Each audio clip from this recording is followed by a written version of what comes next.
당신은 지금 무언가를 간절히 원하고 있나요?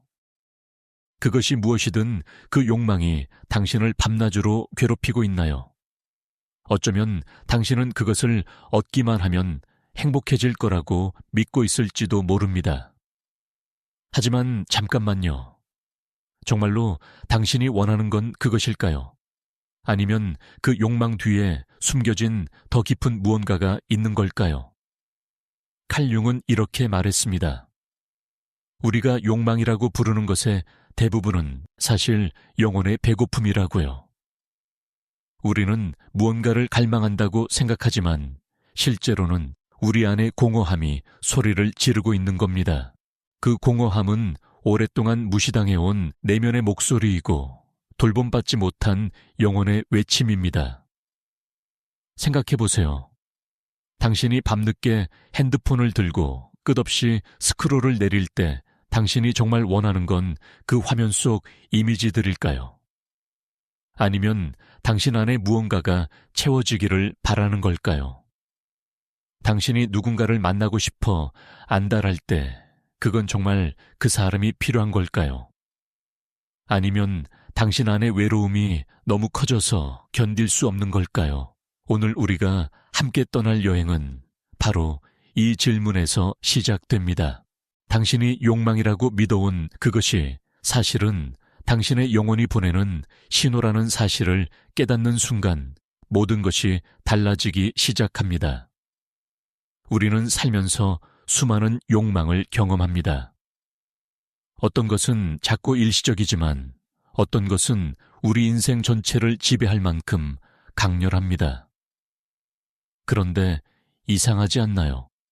우리는 원하던 것을 얻고 나면 잠시 동안은 만족스럽지만 곧 또 다른 욕망이 고개를 들기 시작합니다. 마치 밑 빠진 독에 물을 붓는 것처럼요. 융은 이런 현상을 단순한 인간의 탐욕이라고 보지 않았습니다. 그는 더 깊은 곳을 들여다봤습니다. 그리고 그곳에서 발견한 것은 놀라웠습니다. 우리의 욕망은 사실 우리 내면의 분열된 상태를 보여주는 증상이라는 것이었습니다. 우리 대부분은 자신이 하나의 통합된 존재라고 생각합니다. 하지만 융에 따르면 우리 내면에는 수많은 목소리들이 있습니다. 의식적인 자아무의식의 그림자, 내면의 남성성과 여성성, 그리고 우리가 아직 만나지 못한 진정한 자기 자신까지요. 이 모든 부분들이 조화롭게 연결되어 있을 때 우리는 온전함을 느낍니다. 하지만 이들이 서로 단절되어 있을 때 우리는 무언가 빠진 듯한 느낌을 받습니다. 그리고 바로 그 빠진 듯한 느낌이 욕망으로 변장해서 나타나는 겁니다. 한국에서 자라온 우리는 특히 이런 내면의 분열을 경험하기 쉽습니다. 어릴 때부터 우리는 우리의 진짜 감정보다는 다른 사람들의 기대에 맞춰 살도록 교육받았습니다. 부모님의 기대 학교의 규칙 사회의 규범. 이 모든 것들이 우리에게 말했죠. 네 감정은 중요하지 않아. 네가 해야 할 일만 중요해. 참아라 견뎌라 포기하지 마라. 그렇게 우리는 조금씩 우리 자신과 멀어졌습니다. 우리는 우리의 슬픔을 억눌렀고 우리의 분노를 숨겼으며 우리의 두려움을 부정했습니다. 그리고 그 자리에 남은 것은 무엇이었을까요? 바로 공허함이었습니다. 이 공허함은 조용하지 않습니다. 공허함은 끊임없이 뭔가로 채워지기를 요구합니다. 그래서 우리는 쇼핑을 하고 음식을 먹고 술을 마시고 끝없이 일을 하고 관계에 매달립니다. 우리는 이것을 욕망이라고 부르지만 사실 그것은 구조 신호입니다. 우리 영혼이 보내는 조난 신호인 거죠. 융은 이렇게 말했습니다. 우리가 외부 세계에서 강박적으로 찾고 있는 것은 사실 우리 내면에서 잃어버린 것이라고요. 당신이 끊임없이 타인의 인정을 갈구한다면 그것은 당신이 스스로를 인정하지 못하고 있다는 신호입니다. 당신이 물질적 풍요를 강렬히 원한다면 그것은 당신의 내면이 메말라 있다는 신호일 수 있습니다. 당신이 누군가와의 관계에 집착한다면 그것은 당신이 당신 자신과의 관계를 잃어버렸다는 신호일지도 모릅니다. 이건 비난이 아닙니다. 우리 모두가 겪는 인간적인 경험입니다. 문제는 우리가 이 신호를 제대로 읽지 못한다는 거예요. 우리는 욕망이 말하는 표면적인 메시지만 듣습니다. 나는 저것이 필요해. 나는 저것을 가져야 해. 하지만 욕망의 진짜 메시지는 훨씬 더 깊은 곳에 있습니다. 융은 인간의 정신을 이해하는데 평생을 바쳤습니다. 그리고 그가 발견한 가장 중요한 진실 중 하나는 바로 이것이었습니다. 우리의 모든 신경증적 증상, 우리의 모든 강박적 행동, 우리의 모든 파괴적 욕망은 사실 우리 내면의 무언가가 인정받고 통합되기를 원하는 외침이라는 것입니다. 예를 들어볼까요? 어떤 사람이 끊임없이 새로운 관계를 찾아 헤맨다고 해봅시다. 겉으로 보기에 이 사람은 사랑에 굶주린 것처럼 보입니다. 하지만 융의 관점에서 보면 이야기가 달라집니다. 이 사람은 아마도 자신의 내면에 있는 아니마, 즉 내면의 여성적 측면과 연결되지 못했을 가능성이 높습니다. 아니마는 남성의 무의식 속에 있는 여성적 이미지입니다. 그것은 감정직관 부드러움, 수용성을 대표합니다. 남성이 자신의 아니마와 관계를 맺지 못하면 그는 외부 세계에서 그것을 찾으려 합니다. 그래서 끊임없이 여성에게 투사하고 이상화하고 또 실망합니다.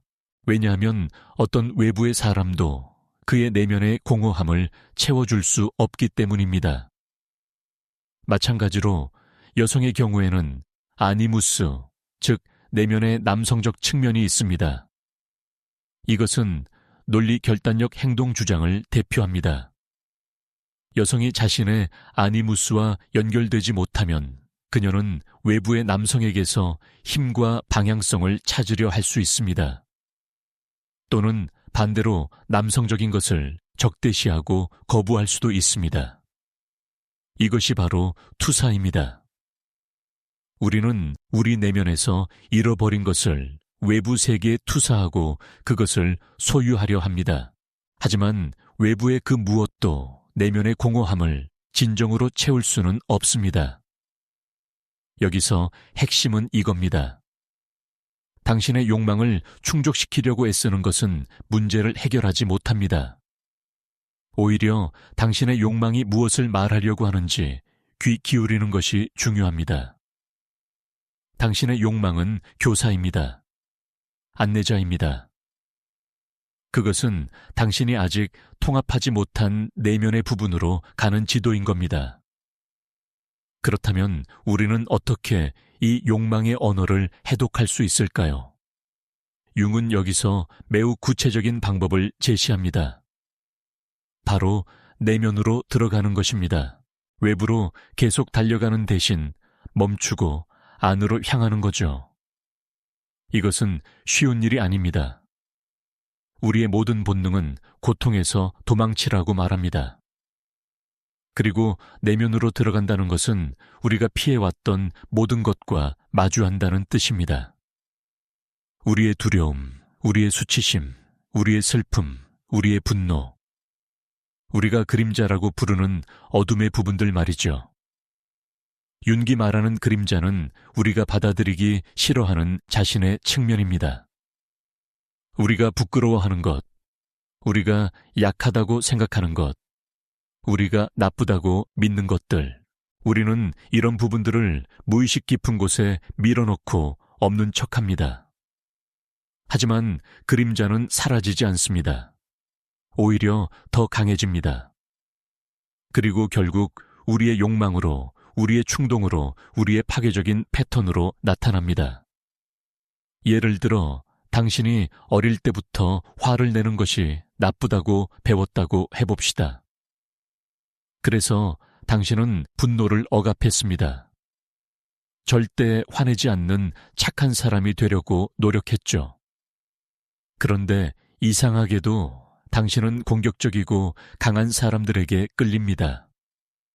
또는 당신도 모르게 수동공격적인 행동을 합니다. 겉으로는 동의하면서 속으로는 저항하는 거죠. 이것이 바로 그림자의 작동 방식입니다. 당신이 인정하지 않는 것은 당신을 뒤에서 조종합니다. 당신이 통합하지 않은 것은 당신의 욕망으로 변장해서 나타납니다. 그렇다면 해결책은 무엇일까요? 윤근 명확하게 말합니다. 통합입니다. 당신이 부정해온 모든 부분을 인정하고 받아들이는 것입니다. 이것을 개성화 과정이라고 합니다. 개성화는 단순히 자신을 아는 것이 아닙니다. 그것은 자신의 모든 부분, 빛과 어둠 강함과 약함 남성성과 여성성을 통합해서 진정으로 온전한 사람이 되는 과정입니다. 이 과정은 평생에 걸쳐 일어나며 결코 쉽지 않습니다. 하지만 이것이야말로 우리가 진정한 자유를 얻을 수 있는 유일한 길입니다. 개성화의 첫 단계는 자기 인식입니다. 당신의 욕망을 있는 그대로 바라보는 겁니다. 판단하지 말고 정당화하지 말고 그냥 관찰하세요.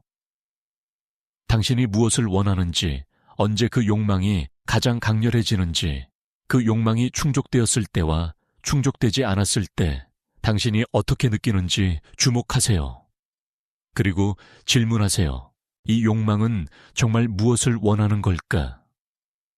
표면적으로 나는 새 차를 원한다고 말하지만 정말 내가 원하는 건 차일까? 아니면 성공의 증거일까? 타인의 인정일까? 안정감일까? 자유로움일까? 더 깊이 파고드세요. 만약 내가 그것을 얻는다면 내 삶이 어떻게 달라질 거라고 믿는가? 나는 어떤 감정을 느낄 거라고 기대하는가? 그 감정은 왜 지금 내 삶에 없는가?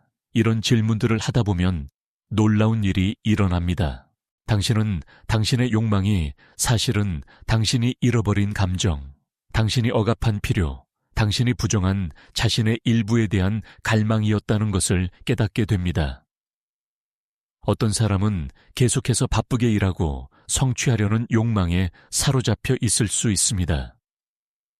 겉으로 보기에 이 사람은 야망이 넘치는 것처럼 보입니다. 하지만 내면을 들여다보면 이야기가 다릅니다.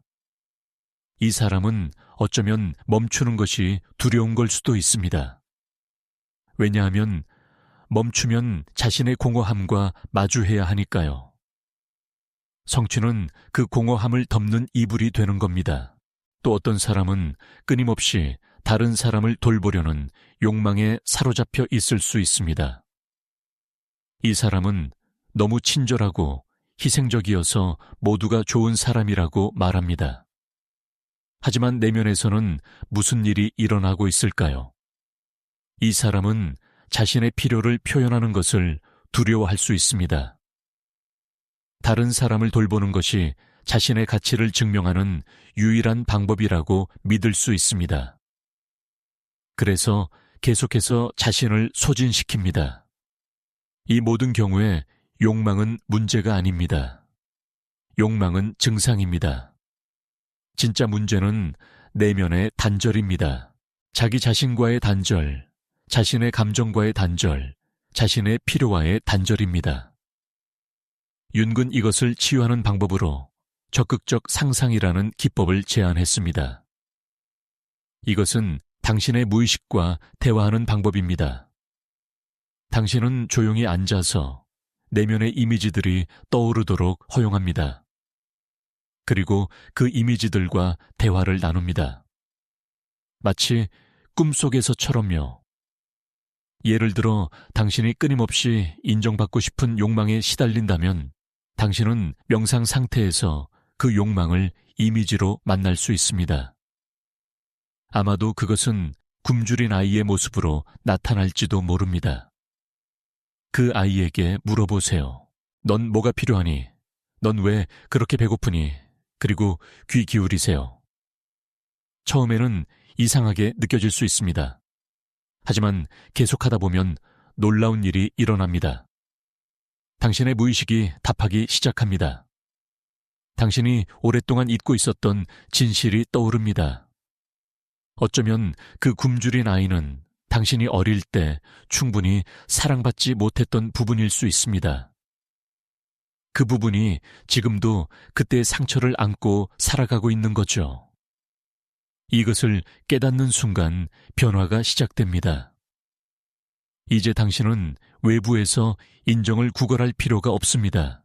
당신은 당신 내면에 그 아이에게 직접 사랑을 줄 수 있습니다. 당신은 당신 자신의 부모가 될 수 있습니다.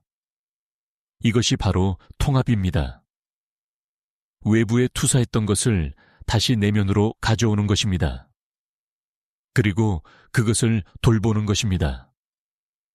한국 사회에서 자란 많은 사람들이 특별히 어려움을 겪는 부분이 있습니다.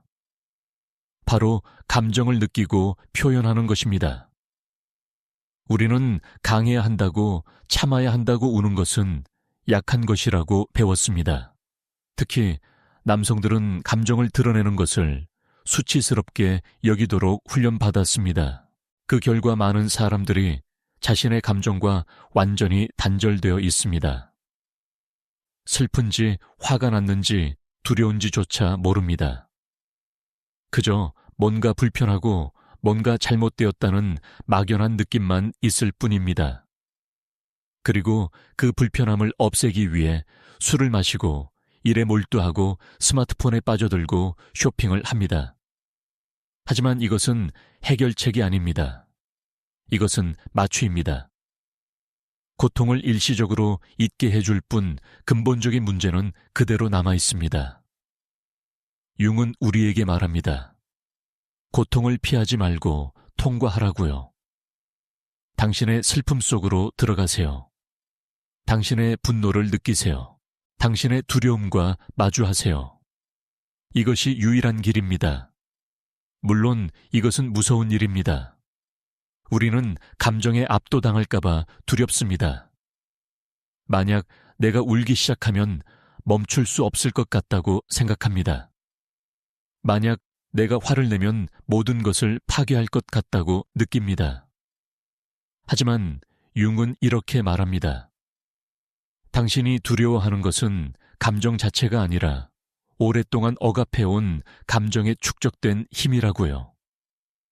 만약 당신이 감정을 느낄 때마다 그것을 인정하고 표현했다면 그것은 흐르고 지나갔을 겁니다. 하지만 당신이 그것을 막았기 때문에 댐 뒤에 물이 쌓이듯 압력이 쌓인 겁니다. 그래서 해답은 댐을 무너뜨리는 것이 아니라 조금씩 물을 흘려보내는 것입니다. 안전한 공간에서 천천히 당신의 감정을 느끼고 표현하는 연습을 하는 겁니다. 일기를 쓸 수도 있고, 그림을 그릴 수도 있고, 춤을 출 수도 있고, 신뢰하는 사람과 대화할 수도 있습니다. 중요한 것은 당신의 감정이 나쁜 것이 아니라는 걸 이해하는 겁니다. 감정은 단지 정보입니다. 당신의 내면에서 무슨 일이 일어나고 있는지 알려주는 신호입니다. 슬픔은 당신이 무언가 소중한 것을 잃었다고 말합니다. 분노는 당신의 경계가 침범당했다고 말합니다. 두려움은 당신이 위험을 감지했다고 말합니다. 이런 감정들을 억압하는 것은 당신의 내면 나침반을 무시하는 것과 같습니다. 그러면 당신은 길을 잃습니다. 그리고 그 길 잃은 느낌이 바로 공허함으로 끝없는 욕망으로 나타나는 겁니다. 이제 우리는 더 깊은 이해에 도달했습니다. 당신의 욕망은 당신의 적이 아닙니다. 그것은 당신의 안내자입니다. 그것은 당신에게 말하고 있습니다. 이봐, 여기 좀 봐. 여기에 아직 치유되지 않은 상처가 있어. 여기에 아직 통합되지 않은 부분이 있어. 여기에 관심이 필요해. 그렇다면 우리는 욕망을 어떻게 다뤄야 할까요? 욕망을 억압해야 할까요? 아니면 욕망대로 행동해야 할까요? 융의 답은 둘 다 아닙니다. 그는 제3의 길을 제시합니다. 바로 변형입니다. 변형이란 무엇일까요? 그것은 욕망의 에너지를 다른 형태로 바꾸는 것입니다. 융은 이것을 연금술에 비유했습니다. 옛날 연금술사들은 납을 금으로 바꾸려고 했습니다. 실제로는 불가능한 일이었지만 융은 이것이 내면의 변형 과정을 상징한다고 보았습니다. 우리 내면의 납, 즉 우리의 원초적 충동과 파괴적 욕망을 금, 즉 창조적 에너지와 영적 통찰로 변형시킬 수 있다는 겁니다. 이것이 바로 승화입니다. 예를 들어 성적 욕망을 생각해 봅시다. 프로이트는 모든 것을 선격으로 환원했지만 융은 더 넓게 봤습니다.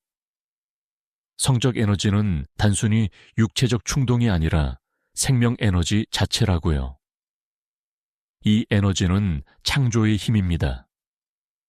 만약 이 에너지가 단지 충동적으로 방출된다면 그것은 일시적 만족만 줄 뿐 공허함을 남깁니다. 하지만 만약 이 에너지를 의식적으로 다룬다면 그것은 예술이 될 수 있고 통찰이 될 수 있고 영적 경험이 될 수 있습니다. 많은 위대한 예술가, 작가, 발명가들이 그들의 창조적 작업을 할 때 거의 성적인 황홀경과 비슷한 것을 경험했다고 말합니다. 이것은 우연이 아닙니다. 그들은 같은 에너지를 다른 방식으로 표현하고 있는 겁니다. 이것은 선경만의 이야기가 아닙니다. 모든 강렬한 욕망에 적용됩니다. 당신의 권력욕을 억압하는 대신 그 에너지를 리더십으로 변형시킬 수 있습니다. 당신의 소유욕을 억압하는 대신 그 에너지를 창조로 변형시킬 수 있습니다. 당신의 인정받고 싶은 욕구를 억압하는 대신 그 에너지를 진정한 자기 표현으로 변형시킬 수 있습니다. 핵심은 에너지를 파괴하는 것이 아니라 방향을 바꾸는 것입니다. 그리고 이것은 의식적인 작업을 필요로 합니다.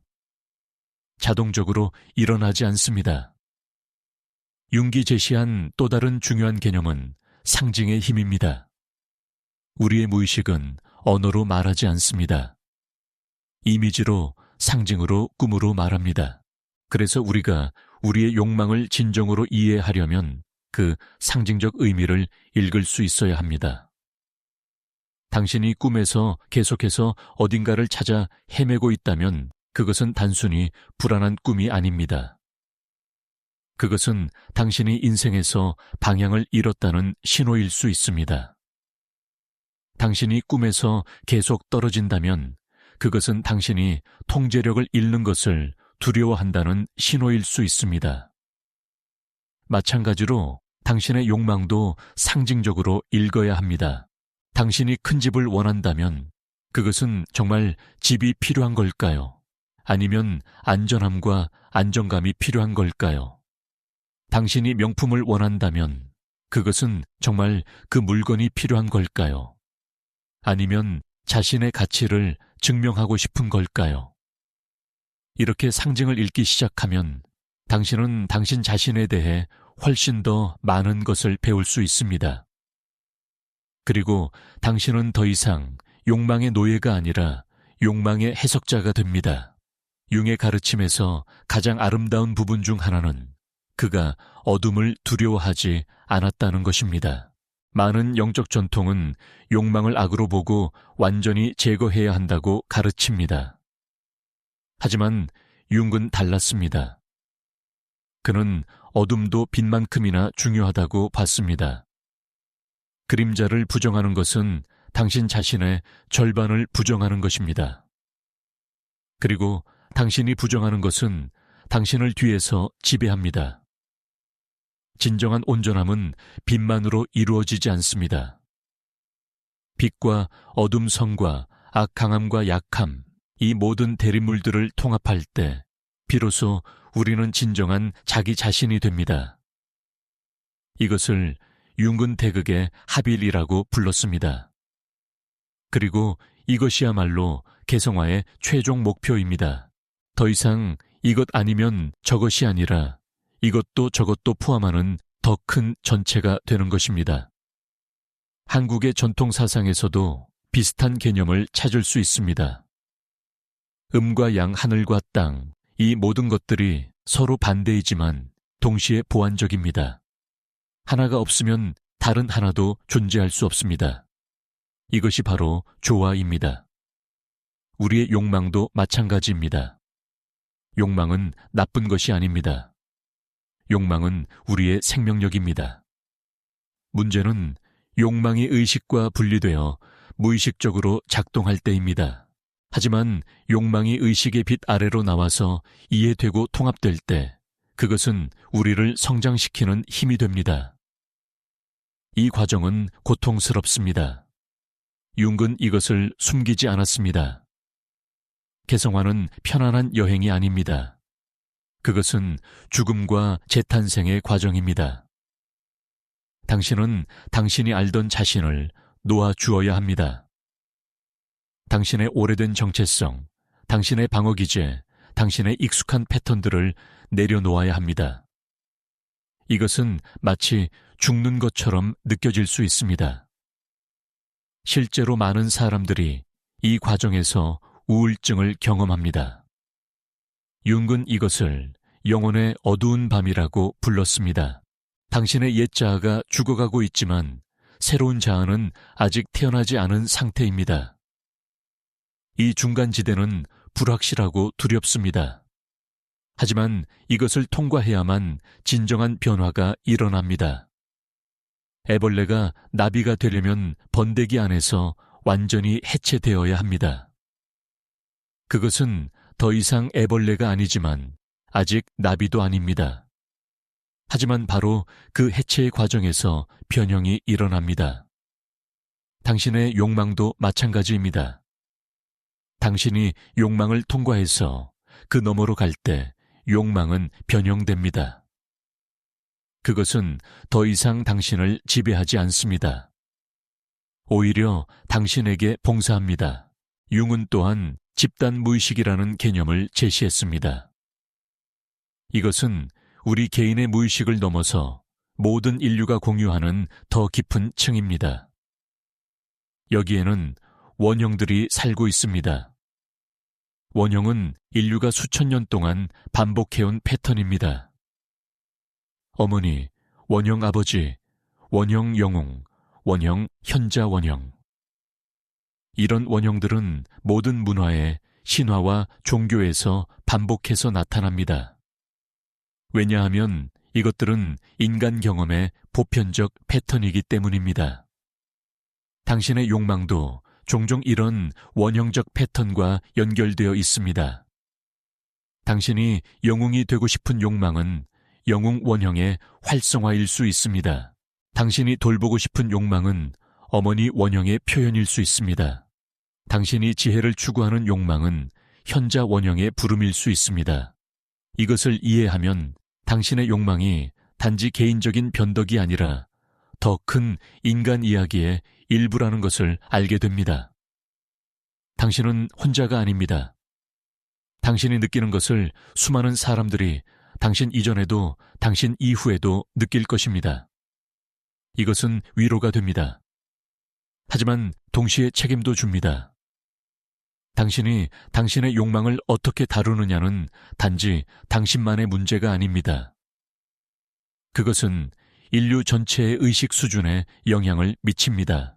융은 이렇게 말했습니다. 한 사람이 의식화될 때 전체 집단 무의식이 조금 더 밝아진다고요. 반대로 한 사람이 무의식에 빠질 때 어둠이 조금 더 짙어진다고요. 그래서 당신이 당신의 욕망을 이해하고 변형시키는 작업은 단지 개인적 자기 개발이 아닙니다. 그것은 세계를 치유하는 작업입니다. 작지만 중요한 방식으로요. 한국은 지금 빠른 변화를 겪고 있습니다. 전통과 현대 동양과 서양 집단주의와 개인주의 사이에서 균형을 찾으려 애쓰고 있습니다. 이런 변화의 시기에 많은 사람들이 정체성의 혼란을 경험합니다. 나는 누구인가? 나는 무엇을 원하는가? 이런 질문들이 더욱 절실해집니다. 융의 가르침은 바로 이런 시기에 특히 의미가 있습니다. 그는 우리에게 외부의 답을 찾지 말고 내면으로 들어가라고 말합니다. 당신의 진정한 자아는 사회가 정해준 역할 속에 있지 않습니다. 그것은 당신 내면 깊은 곳에 있습니다. 그리고 그곳으로 가는 길은 바로 당신의 욕망입니다. 당신이 진정으로 원하는 것은 무엇인가? 사회가 원해서가 아니라, 부모님이 원해서가 아니라, 친구들이 부러워할 것 같아서가 아니라, 진정으로 당신 자신이 원하는 것은 무엇인가? 이 질문에 정직하게 답하는 것은 쉽지 않습니다. 우리는 너무 오랫동안 다른 사람들의 기대에 맞춰 살아왔기 때문에 우리 자신의 목소리를 듣는 것이 낯설게 느껴집니다. 처음에는 침묵만 들릴지도 모릅니다. 하지만 포기하지 마세요. 계속 귀를 기울이세요. 명상하세요. 일기를 쓰세요. 산책하세요. 혼자만의 시간을 가지세요. 천천히 조금씩 당신 내면의 목소리가 들리기 시작할 것입니다. 그리고 그 목소리가 말하는 것은 당신을 놀라게 할지도 모릅니다. 어쩌면 당신은 지금까지 추구해온 것이 진짜 당신이 원하는 것이 아니었다는 것을 깨달을지도 모릅니다. 어쩌면 당신은 완전히 다른 삶을 꿈꾸고 있었다는 것을 발견할지도 모릅니다. 이것은 무서울 수 있습니다. 하지만 동시에 해방적입니다. 왜냐하면 이제 당신은 선택할 수 있기 때문입니다. 당신은 더 이상 무의식적으로 반응하는 존재가 아닙니다. 당신은 의식적으로 선택하는 존재입니다. 융은 자유의지에 대해 이렇게 말했습니다. 무의식이 의식화될 때 운명은 자유의지가 된다고요. 당신이 당신을 움직이는 힘을 이해하기 전에는 당신은 그 힘에 의해 조종됩니다.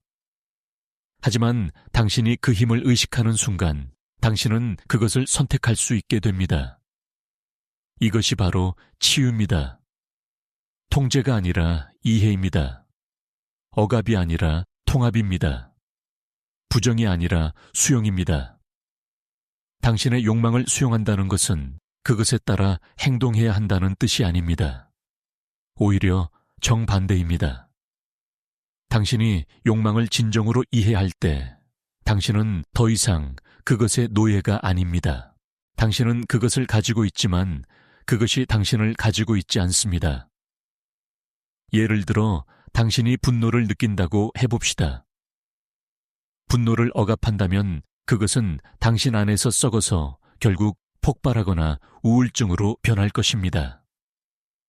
분노를 무분별하게 표출한다면 당신은 관계를 파괴하고 후회할 것입니다. 하지만 분노를 인정하고 이해한다면 당신은 그것이 당신에게 무엇을 말하려고 하는지 들을 수 있습니다. 그리고 건설적인 방식으로 그것을 표현할 수 있습니다. 모든 감정, 모든 욕망에 이것이 적용됩니다. 핵심은 의식성입니다. 당신이 의식적일 때 당신은 힘을 가집니다. 당신이 무의식적일 때 당신은 힘에 의해 휘둘립니다. 융의 또 다른 중요한 통찰은 자기 실현이 개인적 작업이면서 동시에 관계적 작업이라는 것입니다. 우리는 타인과의 관계 속에서 우리 자신을 발견합니다. 특히 친밀한 관계에서 우리의 투사가 가장 명확하게 드러납니다. 당신이 파트너에게 끌리는 이유는 무엇일까요? 종종 그것은 그 사람이 당신의 아니마나 아니무스를 담고 있기 때문입니다. 당신은 그 사람에게서 당신 내면의 잃어버린 부분을 봅니다. 처음에는 이것이 마법처럼 느껴집니다. 마치 영혼의 짝을 만난 것 같습니다. 하지만 시간이 지나면서 환상이 깨집니다. 상대방은 당신의 투사를 담을 수 없습니다. 그들은 그들 자신의 사람이고 그들 자신의 결점과 한계가 있습니다. 이때 많은 관계가 끝납니다. 실망과 원망 속에서요. 하지만 융은 여기서 진짜 관계가 시작된다고 말합니다. 투사를 거두어들이고 상대방을 있는 그대로 볼 때, 그리고 당신 자신을 있는 그대로 드러낼 때 진정한 만남이 일어납니다. 이것은 환상적인 사랑보다 덜 흥분되지만 훨씬 더 깊고 의미 있습니다. 그리고 이 과정에서 당신은 성장합니다. 관계는 거울입니다. 상대방은 당신에게 당신의 그림자를 보여줍니다. 상대방에게서 당신을 화나게 하는 것은 종종 당신 자신 안에서 부정하는 것입니다. 상대방에게서 당신이 찬양하는 것은 종종 당신 안에 있지만 아직 개발되지 않은 자질입니다. 이것을 깨닫는다면 모든 관계는 성장의 기회가 됩니다. 갈등은 더 이상 단지 문제가 아니라 당신 자신에 대해 배울 수 있는 초대장이 됩니다. 한국의 많은 가정에서 감정적 친밀감보다는 의무와 책임이 강조됩니다. 부부 사이에서도 사랑을 표현하는 것이 어색하게 느껴지는 경우가 많습니다. 이것은 문화적 유산이고 좋은 면도 있습니다. 안정성과 헌신이 중요시되니까요. 하지만 이것의 그림자면은 감정적 단절입니다. 많은 사람들이 결혼 생활을 하면서도 깊은 외로움을 느낍니다. 그들은 같은 집에 살지만 영혼은 멀리 떨어져 있습니다. 융의 가르침은 여기서도 적용됩니다. 진정한 친밀감은 완벽함에서 오지 않습니다. 그것은 취약함에서 옵니다. 당신이 당신의 두려움, 당신의 욕망, 당신의 상처를 드러낼 수 있을 때, 그리고 상대방도 그렇게 할 수 있을 때 진정한 만남이 일어납니다. 이것은 위험을 감수하는 것입니다. 당신은 거절당할 수도 있고 오해받을 수도 있습니다. 하지만 이 위험을 감수하지 않는다면 당신은 영원히 가면을 쓰고 살게 됩니다. 그리고 가면은 당신을 보호할 수는 있어도 진정한 연결을 만들 수는 없습니다. 욕망으로 돌아가 봅시다. 당신이 관계에서 느끼는 욕망도 같은 렌즈로 볼 수 있습니다. 당신이 상대방에게 집착한다면 무엇을 찾고 있는 걸까요?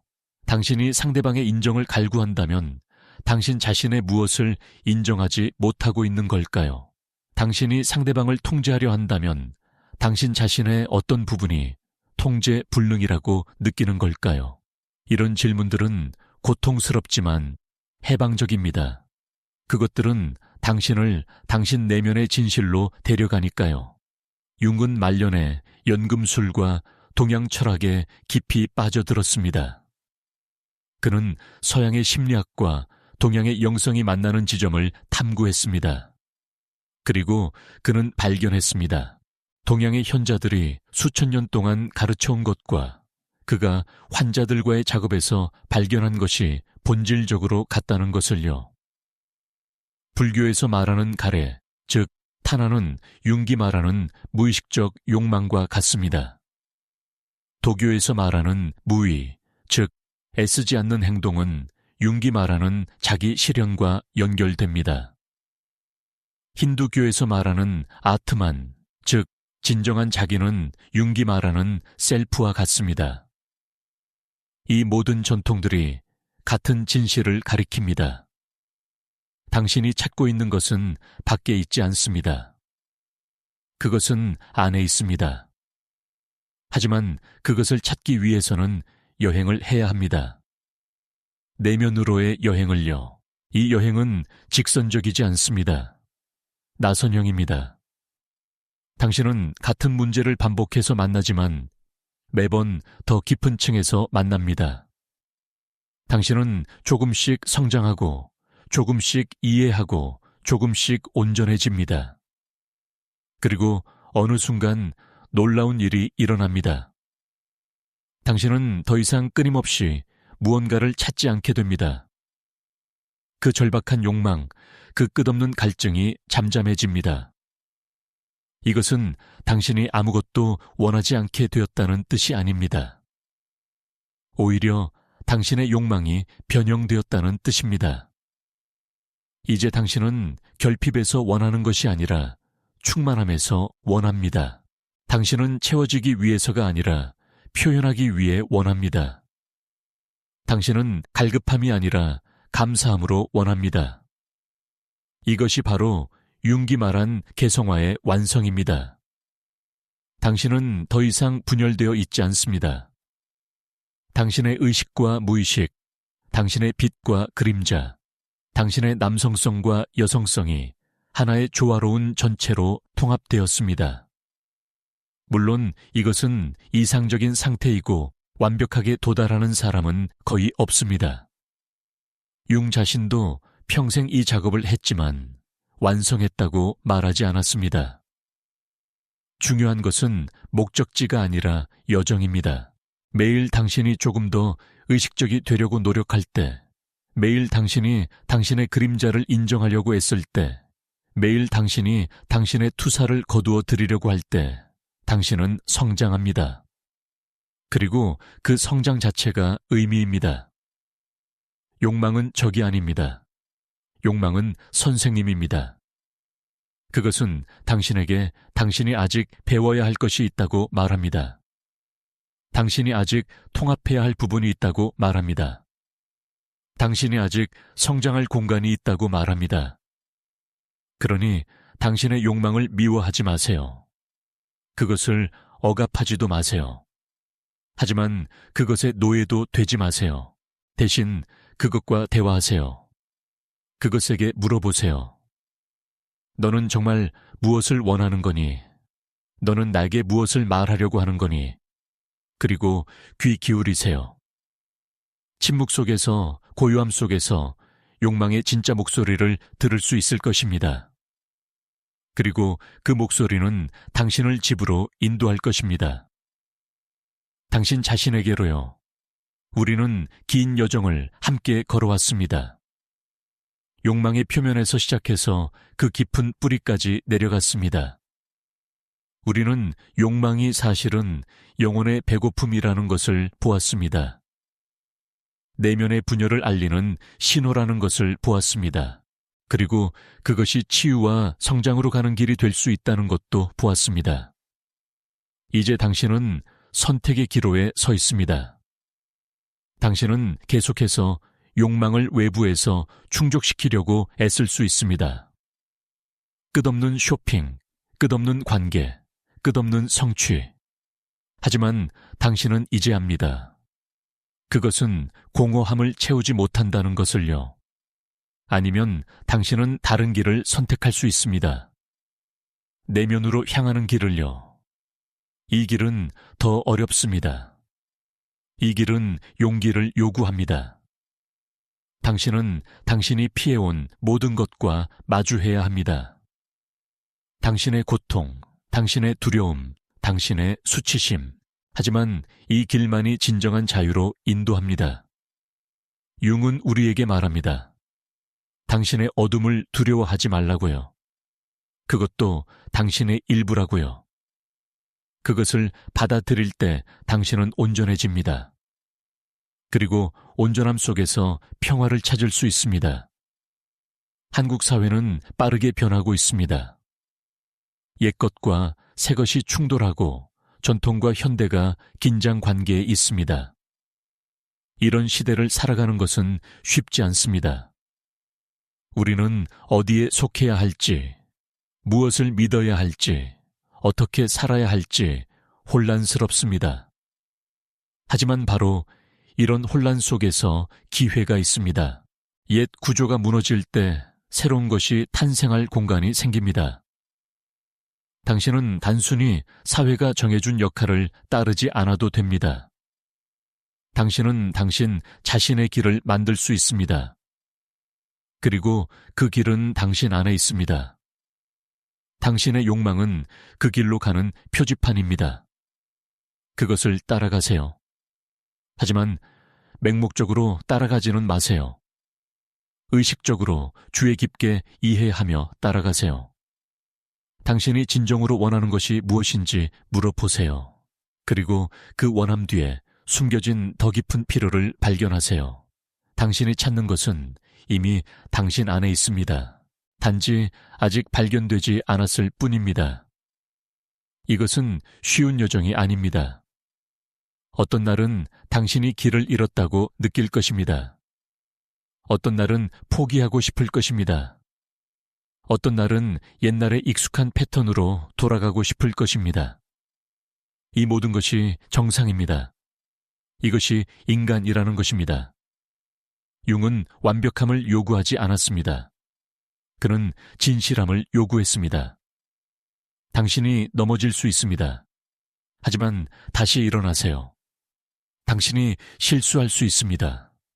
하지만 그것으로부터 배우세요. 당신이 때때로 무의식으로 빠질 수 있습니다. 하지만 다시 의식으로 돌아오세요. 중요한 것은 방향입니다. 당신이 어디를 향하고 있는가?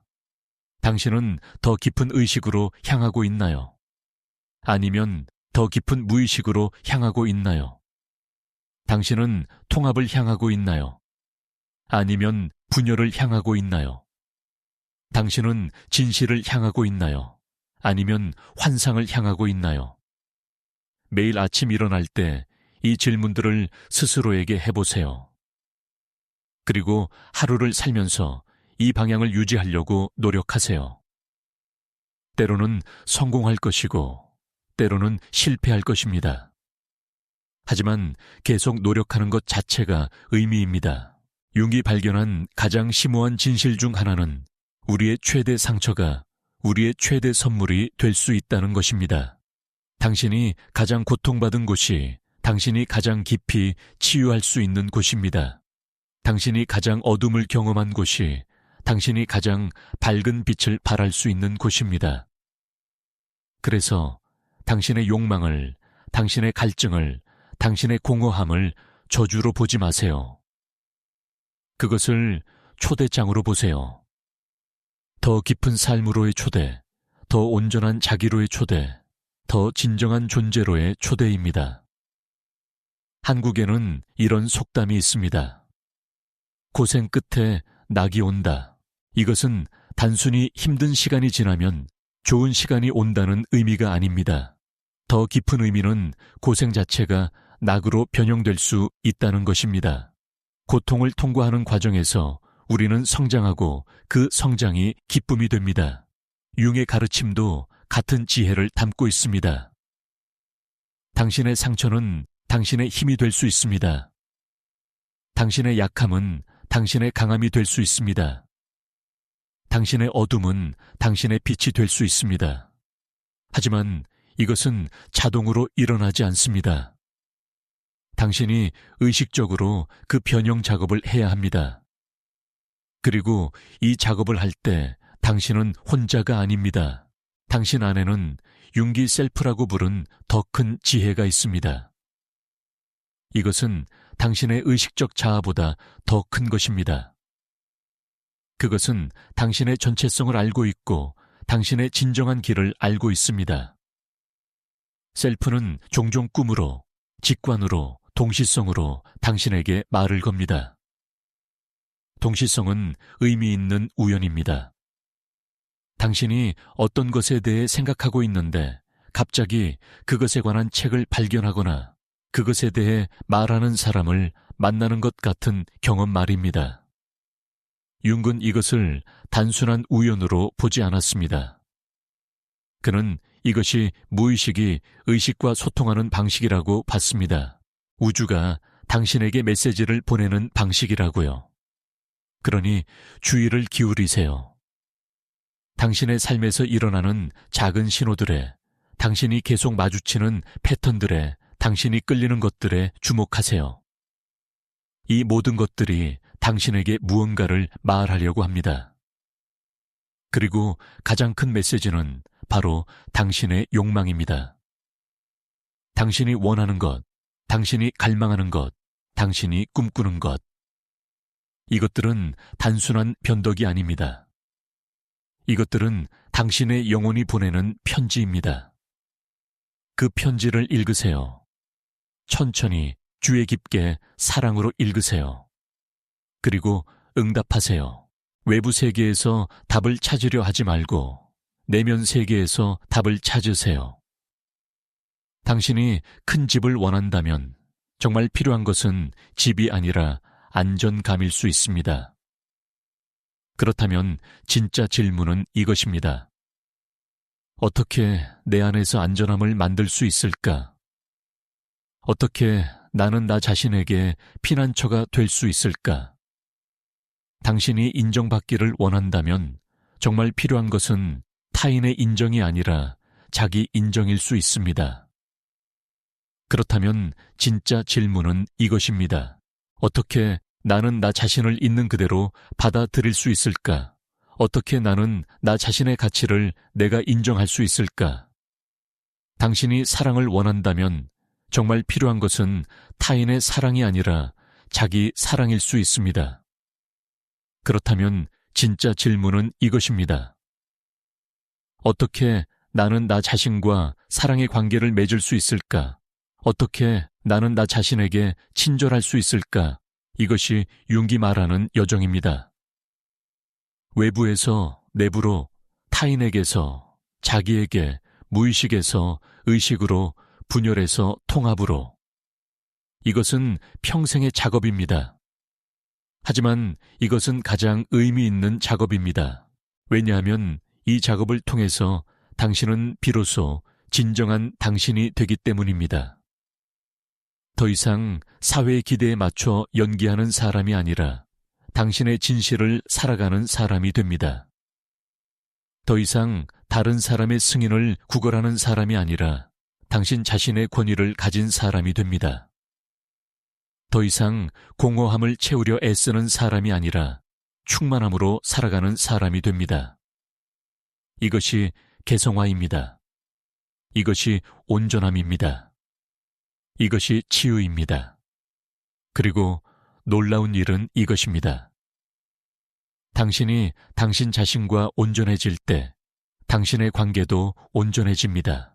당신이 더 이상 상대방에게 당신의 공허함을 채워달라고 요구하지 않을 때 진정한 사랑이 가능해집니다.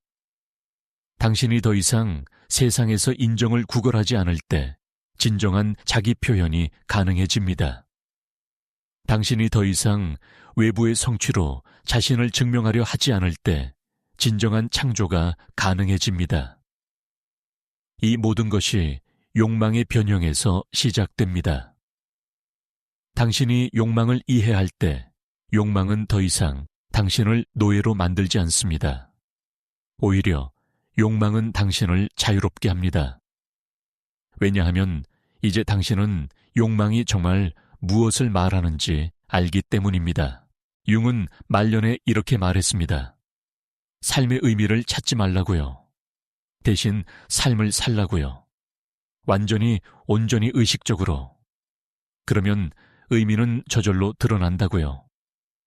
당신의 욕망도 마찬가지입니다.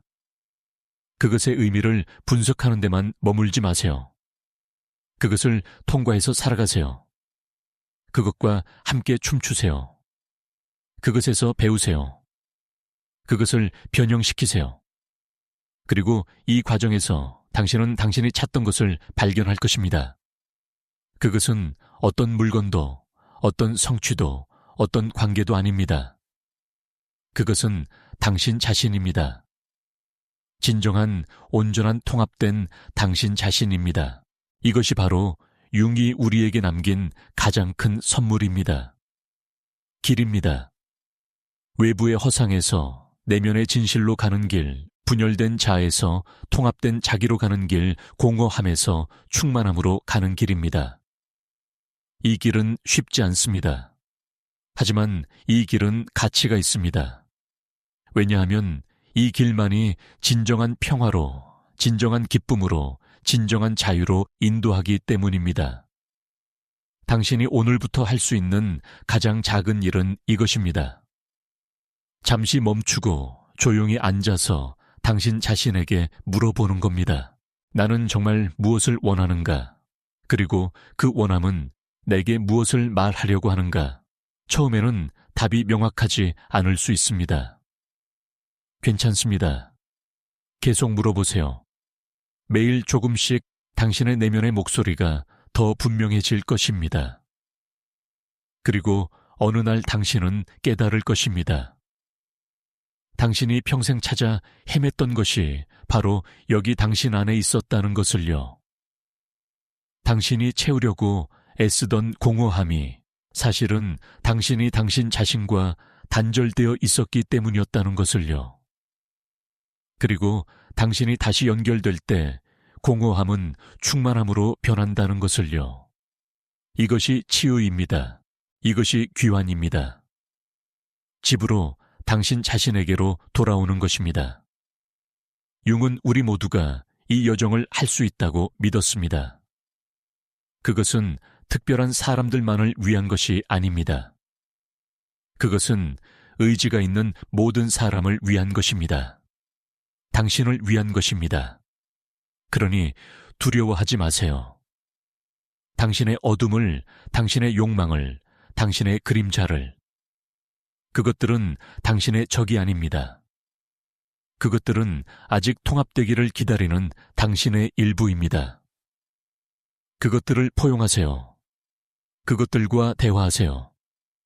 그것들로부터 배우세요. 그리고 천천히 조금씩 그것들을 당신의 전체성 안으로 가져오세요. 그때 기적이 일어납니다. 당신은 더 이상 공허하지 않습니다. 당신은 충만합니다. 당신은 더 이상 분열되어 있지 않습니다. 당신은 온전합니다. 당신은 더 이상 길을 잃지 않았습니다. 당신은 집에 있습니다. 그리고 그 집은 바로 당신입니다. 진정한 온전한 아름다운 당신입니다. 이것이 윤기 우리에게 보여준 길입니다. 이것이 당신의 욕망이 당신을 데려가고 싶어 하는 곳입니다. 공허함을 넘어서 충만함으로, 분열을 넘어서 통합으로, 무의식을 넘어서 의식으로 이 여정을 시작하세요. 오늘 지금 이 순간부터 당신의 욕망에 귀 기울이세요. 하지만 그 표면적 목소리가 아니라 그 깊은 곳의 목소리를 들으세요. 그리고 그 목소리를 따라가세요. 그것은 당신을 당신이 속한 곳으로, 당신이 있어야 할 곳으로, 당신의 진정한 집으로 데려갈 것입니다. 당신 안에서요.